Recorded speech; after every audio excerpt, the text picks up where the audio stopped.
जानती हो, जिन्हें हमने अपना समझा था वही हमारे शत्रु निकले।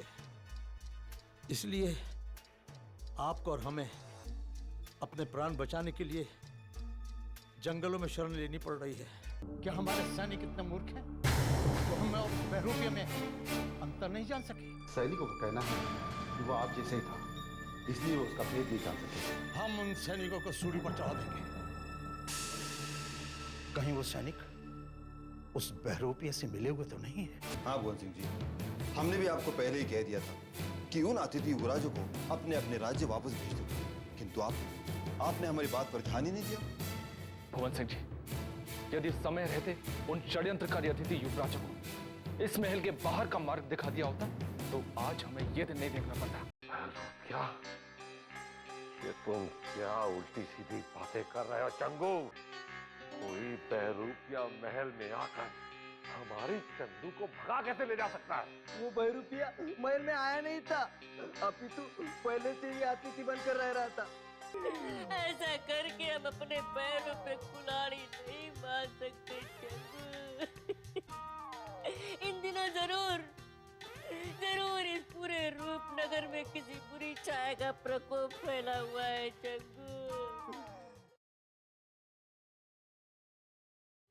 चंगू, हमें तत्काल भानु प्रताप जी से मिलने के लिए जाना चाहिए। तुम देखना, वो हमें देख करके बहुत प्रसन्न हो। हम उससे कैसे मिल सकते? वो तो कारागार में बंदी है। चंगू, हम उनसे कारागार में मिलेंगे और जब तक जी करेगा तब तक हम उनसे बातें करेंगे। यदि हमें किसी ने वहाँ जाते देखा तो क्या होगा? अरे तुम उसकी चिंता मत करो चंगू। अगर किसी ने हमें देख लिया ना, हम उन्हें बोल देंगे कि हम अपने अतिथि युवराज का हालचाल देखने आए थे, वो थोड़ा अस्वस्थ है। ये अच्छी योजना है मंगू, किंतु वहाँ जाने के लिए कुछ फल लेके जाना पड़ेगा, और फल लेने के लिए हमारे पास फूटी कौड़ी भी नहीं है। तुम उसकी चिंता मत करो चंगू। महल के बाहर बने हुए मंदिर में बहुत सारे केले रखे हुए हैं। हम वो प्रसाद उठाकर लेकर जाएंगे और पहरेदार को बोल देंगे कि हमारे अतिथि युवराज बहुत अस्वस्थ है, फिर हमें कोई नहीं रोकेगा। वाह मंगू, चतुराई में तो तुम सबसे आगे हो। चलो ढेर सारे केले ले जाकर हम भानु प्रताप सिंह जी के दर्शन करते। चलो चलो। हरे कृष्णा, हरे राम।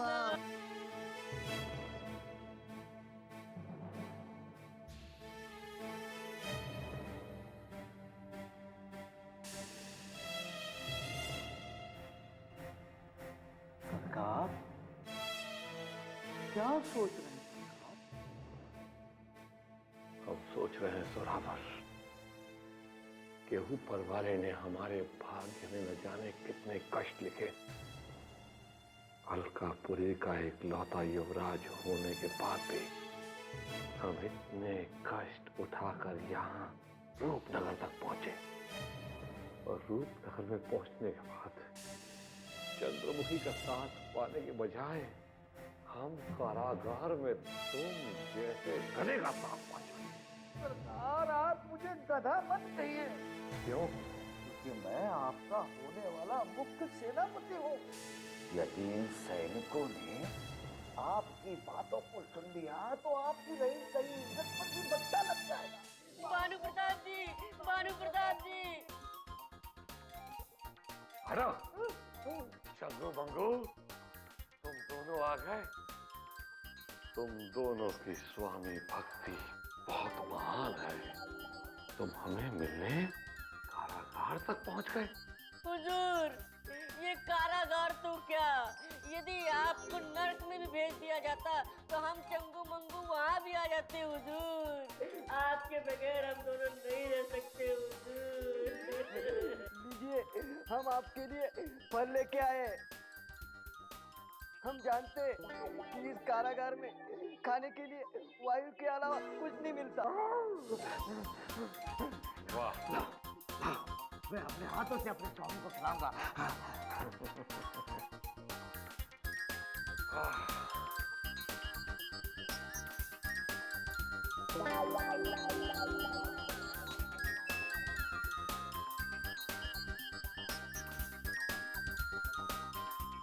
भानु प्रताप जी,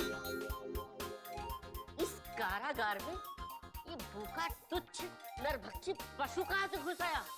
हमें पशु मत कहो। हम युवराज के होने वाले मुख्य सेनापति हैं। समझे?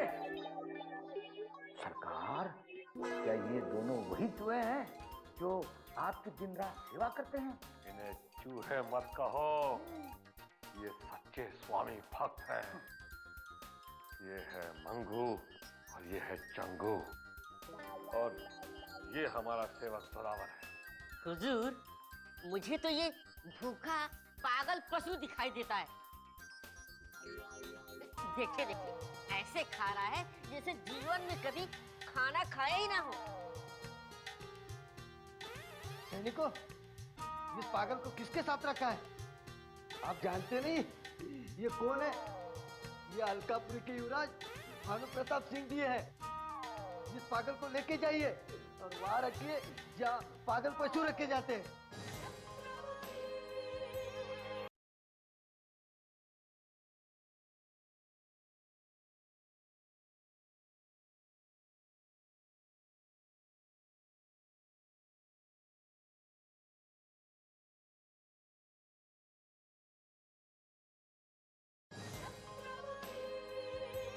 सैनिकों, इस पागल को किसके साथ रखा है? आप जानते नहीं ये कौन है? ये अलकापुरी के युवराज भानु प्रताप सिंह जी है। इस पागल को लेके जाइए और वहां रखिए जहाँ पागल पशु रखे जाते हैं। नहीं नहीं, इसे यहीं रहने दो। आप दोनों यहाँ उपस्थित नहीं हो ना, तो हमारी सेवा के लिए कोई नहीं है। जब तक हम बाहर नहीं आते, इसे ही हमारी सेवा करने दो। हुजूर, हम चंगू मंगू आपको अधिक देर तक इस कारागार में नहीं रहने देंगे। उस नागराज के बच्चे ने जो आपके साथ अपराध किया है, हुजूर, आप देखना, उस नागराज के बच्चे को हम चंगू मंगू अवश्य दंड दिलवाएंगे। वाह, इसे कहते हैं सच्चे स्वामी भक्त। शाबाश। और एक तुम हो जो केवल स्वयं की ही चिंता करते रहते हो। याद रखना जोरावर, जब हम छूट कर बाहर जाएंगे तो हम चंगू को अपना प्रधानमंत्री और मंगू को अपना राष्ट्रपति बनाएंगे।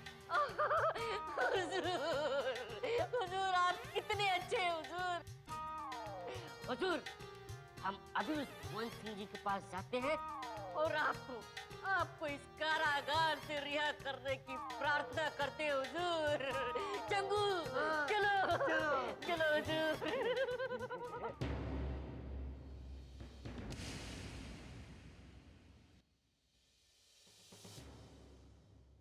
प्रणाम हुजूर। प्रणाम। क्या बात है चंगू मंगू, बड़े परेशान दिखाई दे रहे हो? कहीं तुम्हें तुम्हारे सरकार कोई कष्ट तो नहीं दे रहे? हुजूर, हमारे सरकार क्या हमें कष्ट देंगे? अब तो हमें कष्टों से भी प्यार हो गया है। पर हुजूर, छोटी मुंह बड़ी बात, अतिथि युवराज भानु प्रताप जी का कष्ट हमसे देखा नहीं जाता। हमारे अतिथि भानु प्रताप सिंह जी को क्या हुआ है जो तुम उन्हें कष्ट में बता रहे हो? हमने उन्हें महल में समस्त सुविधाएं दे रखी है, फिर वो किस बात को लेकर कष्ट में है? उन्हें कारागार में बंद कर दिया गया है हुजूर। कारागार में बंद कर दिया? किसमें इतना साहस हुआ जो हमारी आज्ञा के बिना उसने इतना बड़ा अनर्थ कर दिया? हुजूर, इतना बड़ा अनर्थ नागराज ने किया है हुजूर। उन्होंने बिना सोचे समझे हमारे अतिथि युवराज को कारागार में बंद कर दिया हुजूर। हम अभी भानु प्रताप जी से मिल के आए। उन्होंने हमें बताया कि यदि उन्हें तत्काल कारागार से रिहा नहीं किया तो अलकापुरी की सेना रूपनगर पर आक्रमण करेगी। हुजूर, आप तो जानते हैं कि रूपनगर पहले से ही संकटों से घिरा हुआ है। हुजूर, ऊपर से नागराज ने इस रूपनगर को एक नए संकट में डाल दिया। छोटी वो बड़ी बात हुजूर।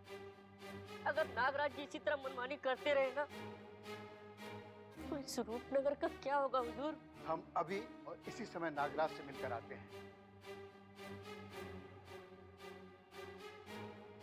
उन्होंने जो किया इसके लिए उन्हें भानु प्रताप जी से क्षमा मांगनी होगी। तुम दोनों हमारी यही प्रतीक्षा करो।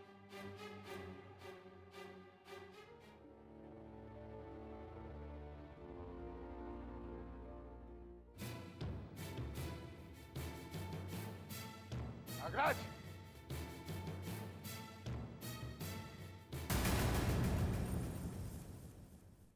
नागराज, किसकी अनुमति से तुमने भानु प्रताप सिंह को कारागार में डाला? भुवन सिंह जी, आप ही ने तो कहा था जो भी रूपनगर की सीमा के बाहर जाने का प्रयास करे हम उसे बंदी बना लें। नागराज, लगता है तुम्हारी बुद्धि भ्रष्ट हो गई है। हमने तुम्हें किसी अतिथि युवराज को बंदी बनाने के लिए नहीं कहा था। क्या अंतर पड़ता है भुवन जी, क्या अंतर पड़ता है? वैसे भी अतिथियों के आने के बाद ही हमारे रूपनगर में संकट आने आरंभ हुए हैं। आप अपनी सीमा से आगे बढ़ रहे हैं और हमारे शब्दों का लाभ उठाकर अपनी मनमानी कर रहे हैं। नहीं भुवन जी, मैंने जो कुछ भी किया है अपने राज्य की भलाई के लिए ही किया है। आप उस भानु प्रताप के विषय में वो नहीं जानते जो मैं जानता हूं। वो बहुत ही कपटी और चतुर है। आप हमारे अतिथि का अपमान कर रहे हैं नागराज। ये मत भूलिए कि वो भी अलकापुरी जैसे बड़े राज के युवराज हैं। अगर ये बात उनके राज तक पहुंच गई तो हमारे राज पर आक्रमण भी हो सकता है।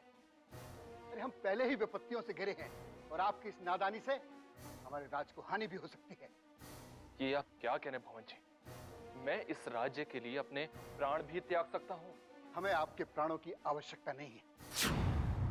जाइए, भानु प्रताप सिंह जी से क्षमा मांगिए और उन्हें यहाँ सम्मान के साथ लेकर आइए। ये आप क्या कह रहे हैं? मैं उनसे क्षमा मांगू? भुवन जी, इसमें तो मेरा बहुत अपमान होगा।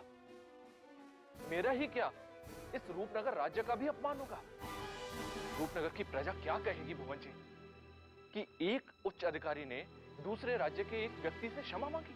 यदि आप भानु प्रताप सिंह जी से क्षमा नहीं मांगेंगे तो हम महाराज से कहकर आपका पद छिनवा देंगे और आपको अतिथि युवराज का अपमान और हमारी बात ना मानने के अपराध में हम उसी कारागार में डलवा देंगे जिसमें आपने भानु प्रताप सिंह को डलवाया है। हम आपको चंद घड़ियों का समय देते हैं। आगे आपकी इच्छा, आपको क्षमा मांगनी है या सारा जीवन कारागार में गुजारना है?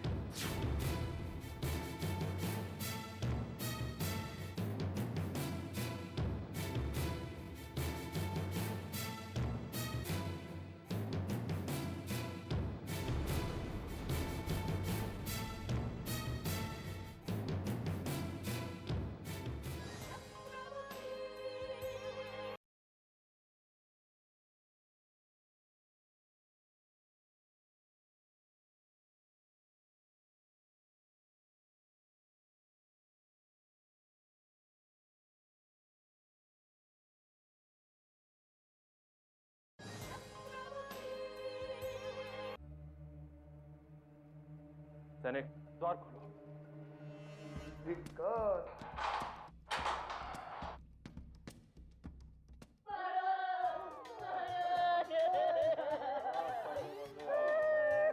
भानु प्रताप सिंह, मुझे क्षमा कर दीजिए। मैं आपसे क्षमा मांगने के लिए आया हूँ। मेरी बुद्धि भ्रष्ट हो गई थी जो मैंने आपको बंदी बनाने का आदेश दे दिया। मैं आपको ले जाने के लिए आया हूँ। चलिए। अच्छा हुआ नागराज, तुम स्वयं हमें लेने आए हो, वरना हमने तो सोच लिया था कि अलकापुरी से अपनी सारी सेना लाकर नगर से युद्ध लड़ेंगे, लेकिन तुम स्वयं आकर हमको ले जा रहे हो। याद रहे नागराज, अगर दोबारा ऐसी गलती हुई तो हम तुम्हें इन्हीं दीवारों में चुनवा देंगे। समझ गया युवराज, समझ गया। अरे आप कहाँ जा रहे हैं? आप नहीं, केवल भानु प्रताप सिंह जी। नहीं, ये जोरावर सिंह है, हमारा होने वाला सेनापति। अलकापुरी में इसका ओहदा तुमसे अधिक है। अपने महाराज का उच्च सेवक हूँ और अलकापुरी नगरी का उप सेनापति। चलो चंगो बंगो, चलो। चलिए। जहाँ जहाँ प्राण वाह वाह आत्मा।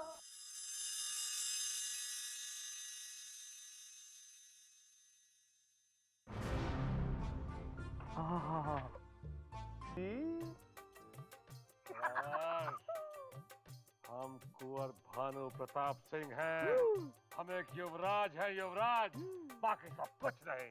चलो। जय हो युवराज की, जय हो युवराज, युवराज युवराज युवराज की जय हो, युवराज की।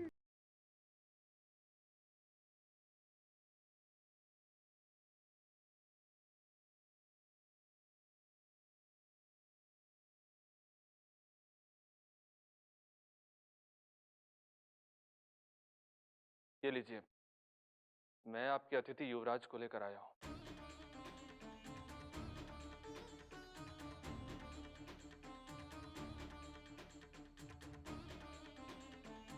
प्रणाम। प्रणाम। क्षमा कीजिए अतिथि युवराज, आपको नागराज की भूल से कारागार में जाने का अपमान सहना पड़ा।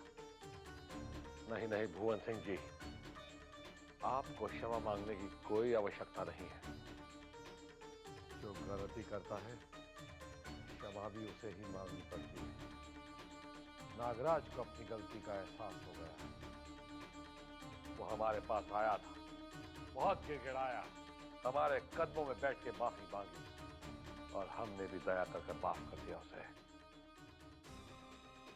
वरना हमने तो सोचा था कि हम दोनों राज्यों के बीच में रिश्ता जुड़ने से पहले ही यहाँ जंग होने का अवसर आ गया है।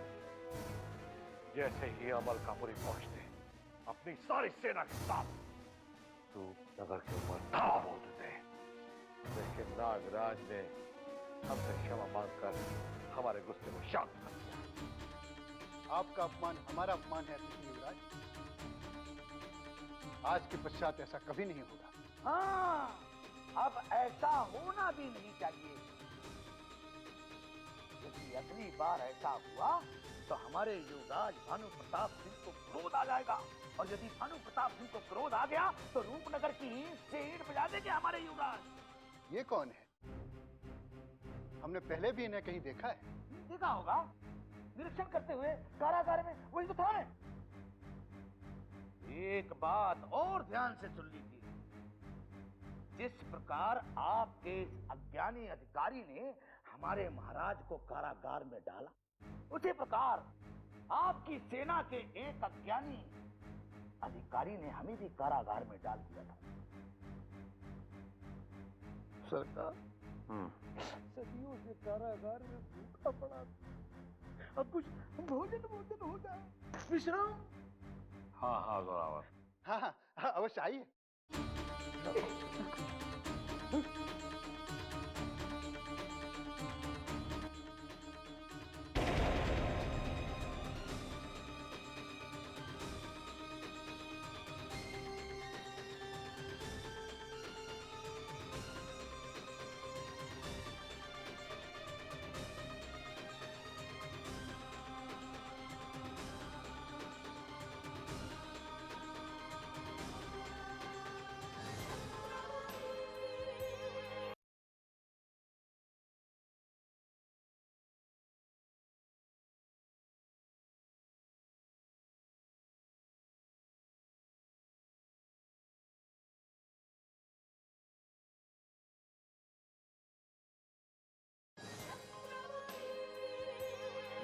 आइए आइए।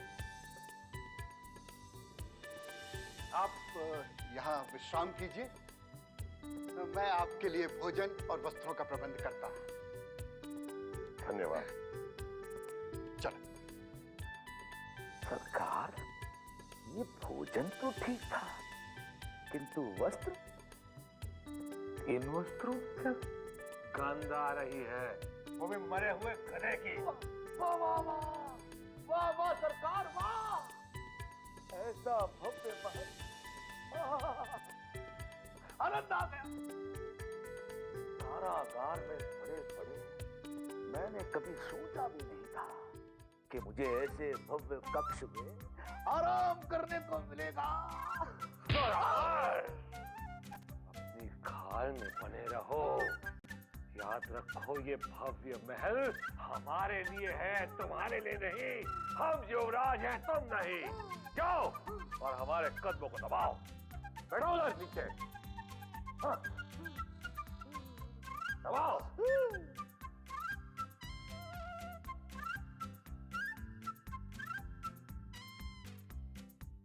सरकार, मेरे मन में एक विचार आया। यदि आप चंद्रमुखी के चक्कर में रूपनगर तक नहीं आते तो आपको इतने कष्ट और अपमान नहीं झेलने पड़ते। जब किसी से प्यार हो जाता है तो उसके लिए अपमान सहने में भी मजा आता है।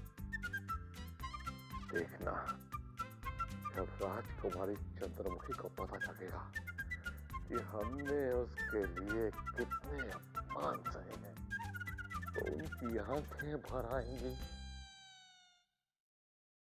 और वो सीधा हमारे कलेजे के साथ लग जाएंगी। और उसके बाद जिन सब ने हमारा अपमान किया है, उन सबको मृत्यु दंड दे देंगी। सत्य कहा सरकार, सत्य कहा आपने। और आपकी कोई चंदू की दासी मुझे भी अपने सीने से लगाकर ये कहती कि तुम कहाँ थे जोरावर, हम अभी तक तुम्हारी ही प्रतीक्षा कर रहे थे। तुम फिर अपनी खाल से बाहर आने लग गए। भूल गए कि हम युवराज हैं और तुम हमारे सेवक। जोरावर, याद रहे, यदि तुमने हमारी चंदू की किसी दासी को भी अपने नेत्र उठाकर देखा तो हम तुम्हारे दोनों नेत्र फोड़ देंगे और तुम्हें भी अपने पिताश्री की तरह अंधा बना देंगे। क्षमा कीजिए सरकार, किंतु इतना तो बता दीजिए कि आपकी चंदू है कहाँ? पता नहीं, किंतु हमें ऐसा लगता है कि अवश्य वो हमारे मन के मंदिर में बसी है। जब भी हम अपनी बाहें फैलाते हैं तो ऐसा प्रतीत होता है जैसे वो हमारी बाहों के अंदर आके हमसे सिमट गई हो। चंदू, चंदू,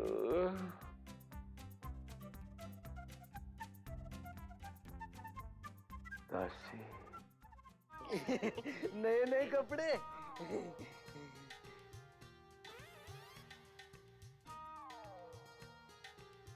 चंदू। हुजूर, और ये पागल पशु क्या बड़बड़ा रहे? दासी, दासी, चंदू, दासी, चंगू, चंगू। हुजूर तो मुझे याद कर रहे हैं। पागल पशु? दासी, दासी। सरकार, तुम आ गई चंदू, तुम आ गई। सरकार, आ गए। सरकार, सरकार। मेरे गले से लग जाओ। चंदू, चंदू, बचाओ, चंदू, बचाओ। सरकार, बचाओ, बचाओ, बचाओ, बचाओ।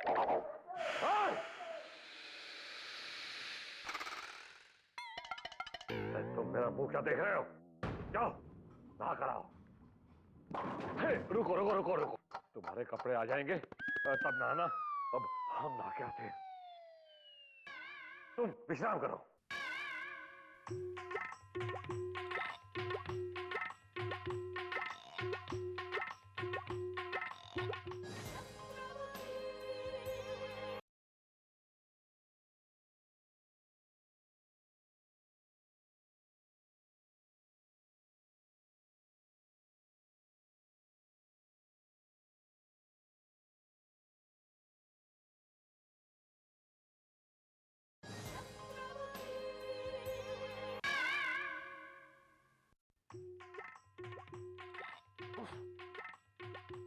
भोजन और विश्राम के सिवाय यहाँ कुछ मिलता ही नहीं।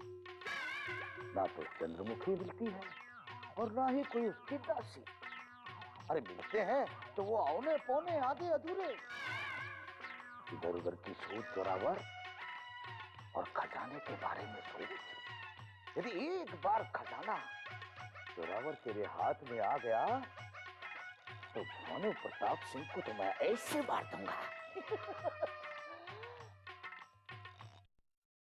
मैं डर ही नहीं हूँ। ऐसा कैसे हो सकता है? सत्य कह रहा हूँ, सत्य कह रहा हूँ मेरी भोली बहना। मैंने इस महल का कोना कोना देखा। बहना, मुझे तो लगता है कि इन दोनों को महाराज ने मृत्यु दंड दे दिया होगा, फांसी पर लटका दिया होगा। ऐसा नहीं हो सकता। और यदि ऐसा हुआ तो हम रूपनगर को शमशान बना देंगे।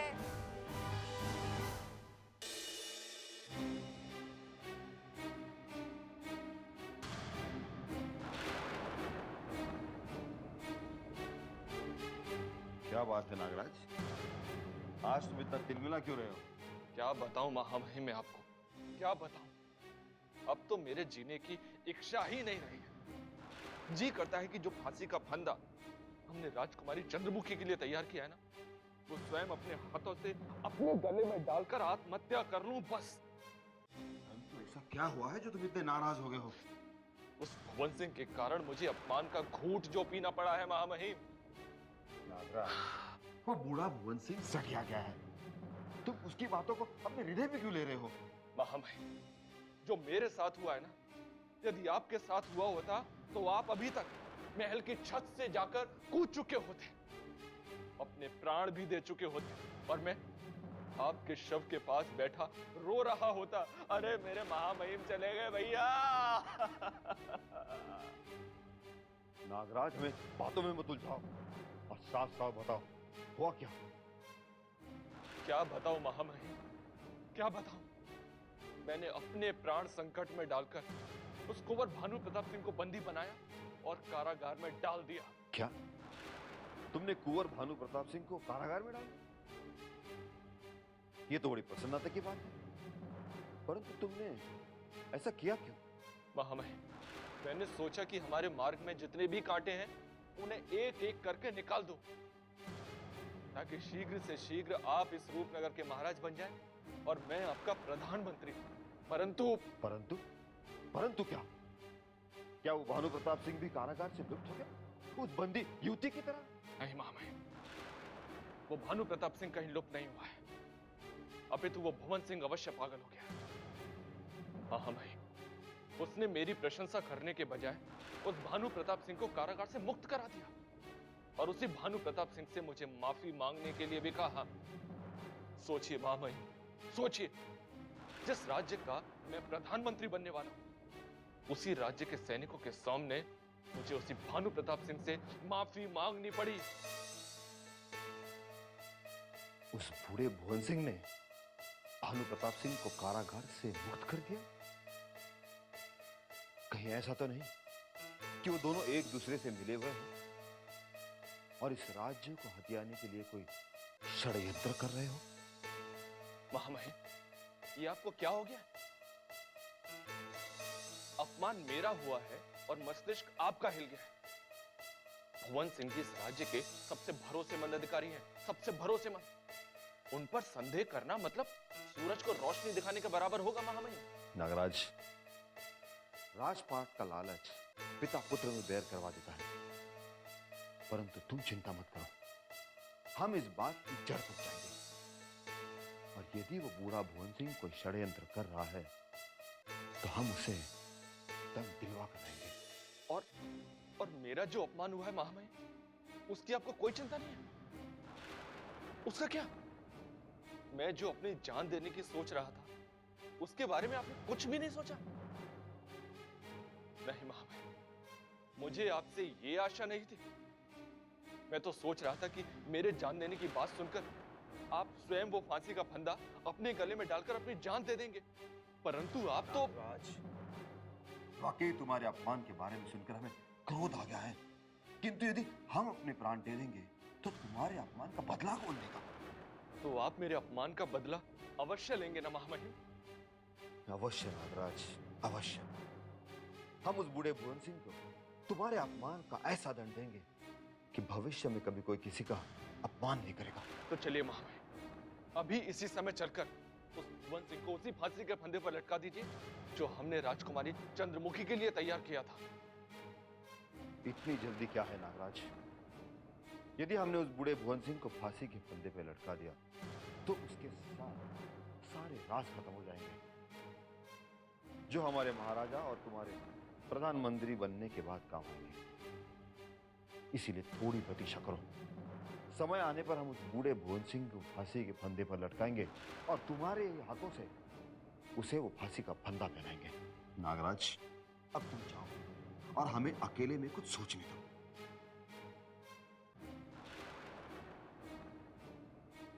मूर्ख, हमें पूछे बगैर जो भी कार्य करता है उल्टा ही करता है। इस रूपनगर के महाराज बनने के पश्चात हम इसे प्रधानमंत्री तो क्या, एक सैनिक भी नहीं बनाएंगे, अन्यथा ये मूर्ख हमें ही कारागार में डलवा देंगे।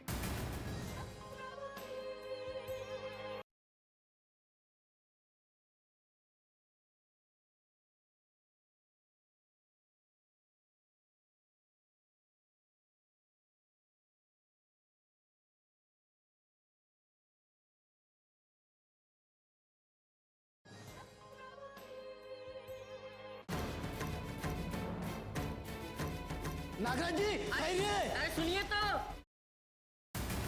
क्या है? अरे आप कहाँ चले जा रहे हैं? हम तो आपको ही खोजने के लिए आ रहे थे। हमने सुना कि भुवन सिंह जी ने आपको बहुत डांटा फटकारा है। मतलब सबके सामने आपको इतना डांटा कि आपके नेत्रों से आंसू बह गए। अरे ये तुमसे किसने कह दिया? अरे अरे हमसे कौन कहेगा? सारे महल में यही अफवाह फैली हुई है। अरे महल के बड़े अधिकारी ही क्या, महल के दास दासियां भी आपके दुख पर एक गीत गा रहे हैं। सब लोग कह रहे हैं कि आपने दुष्ट भानु प्रताप को कारागार में बंद करके अधिकारों का दुरुपयोग किया है, इसलिए सब आपको अपमानित कर रहे हैं। अरे नागराज जी, आप वो कार्य क्यों करते हैं जो आपके अधिकार में नहीं है? मुझे और चंगू को आपका अपमान बिल्कुल भी अच्छा नहीं लगता है। ये देखिए, आपका मुख लज्जा से लाल हुआ पड़ा है। मेरा मुख लज्जा से नहीं, क्रोध से लाल हुआ जा रहा है। भुवन सिंह ने मुझसे किसी पुराने बैर का बदला लिया है, इसलिए उन्होंने मुझे भरी सभा में नीचा दिखाने का प्रयास किया है। आपने तो हमारे मुख की बात छीन ली। अभी अभी मैंने यही बात चंगू को बताई थी कि भुवन सिंह जी जरूर बुढ़ापे में सठिया गए हैं, वरना हमारे सबसे होशियार और महान अधिकारी की इतनी बड़ी दुर्गति नहीं करते। क्यों चंगू? हाँ मंगू, जब से मुझे इस दुर्घटना का पता चल गया तब से मेरे नेत्रों से नींद ही उड़ गई है।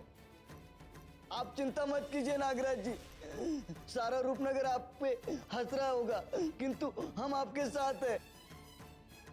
देखिए, हमारे नेत्रों से अभी भी आंसू निकल रहे हैं। देखिए नागराज जी। ठीक है, ठीक है, ठीक है, किंतु अब तुम हमसे क्या लेने आए हो? जो हो गया सो हो गया। पुरानी बातों को याद करने से क्या लाभ मिलने वाला है? लाभ तो कुछ नहीं होता, लेकिन अगर मैं चंगू को नहीं रोकता तो आपके अपमान से दुखी होकर आत्महत्या अवश्य कर लेता। आत्महत्या? हाँ।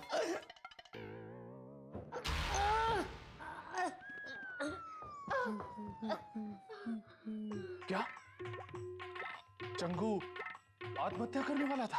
हाँ नागराज जी, ये चंगू महल की छत से कूदकर अपने जान देने वाला था, पर किसी तरह मैंने इसे समझा बुझा करके नीचे उतार कर लाया।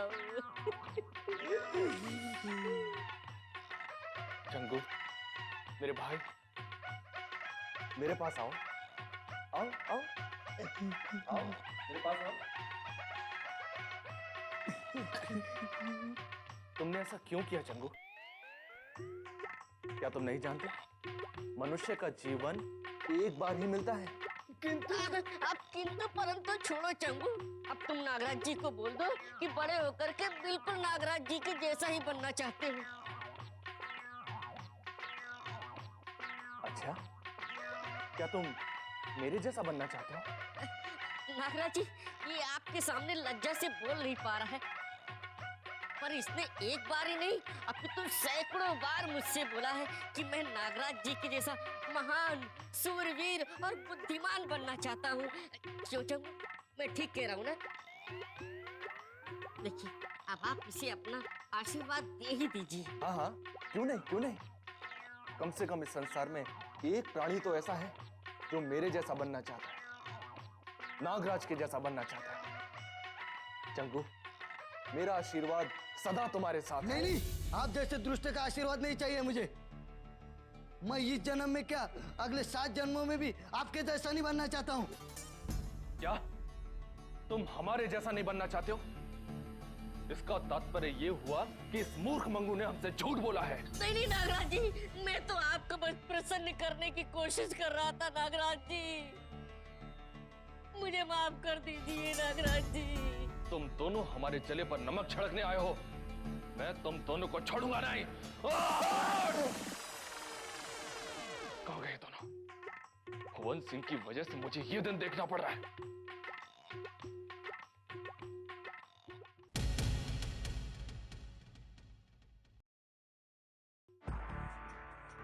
ये ले चंगू।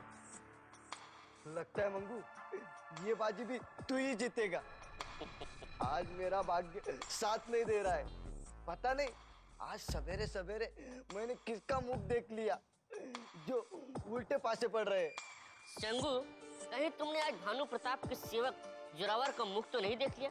और देखने में अपशकुनी और कपटी है।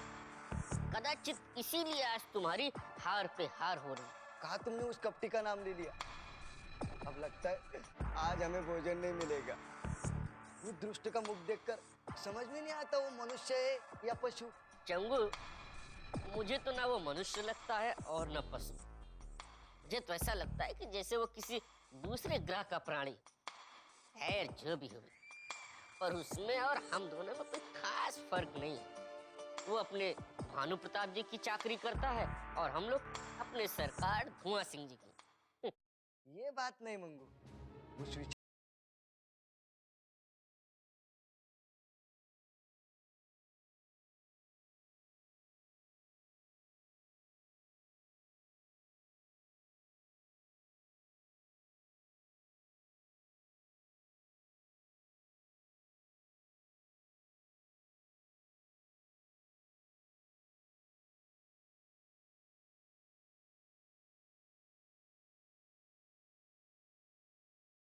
भुवन सिंह जी ने अतिथि युवराजों पर दृष्टि रखने का आदेश देकर के हमारा और सम्मान किया है। और दूसरा, उस कपटी के मुख में और हमारे मुख में कितना अंतर है। क्या वो कपटी हमारे जैसा सुंदर लगता है? नहीं चंगू, इस पूरे महल में हम दोनों से सुंदर कोई नहीं। हाँ, भगवान ने थोड़ा छोटा हमें जरूर बनाया, पर बुद्धि में हम बड़ों बड़ों पर भारी है चंगू। एक बात कहूं, ये भी तुम किसी से बताओगे नहीं ना? मैं तुम्हें एक रहस्य बताता हूँ। इस महल की सब दासियां हम दोनों पे मरती है। हाँ चंगू, और हमारे सरकार ये समझते हैं कि रूपनगर की सभी दासियां उन पर मरती हैं। पर सच बात तो ये है कि भानु प्रताप के जैसे हमारे सरकार क्रूप दिखते हैं। अगर कहीं हमारी लंबाई होती तो मुझे तो ऐसा लगता है कि महाराज बचपन में राजकुमारी चंद्रमुखी का हाथ हमें दे देते। और यदि ऐसा होता तो महल में होने वाली उथल पुथल से सभी बच जाते। तू ठीक कह रहा है मम्मी, किंतु अब कुछ नहीं हो सकता। पता नहीं राजकुमारी अब कहाँ है, किस हाल में। यदि राजकुमारी जी का पता नहीं चला तो महाराज का स्वास्थ्य बिगड़ सकता है।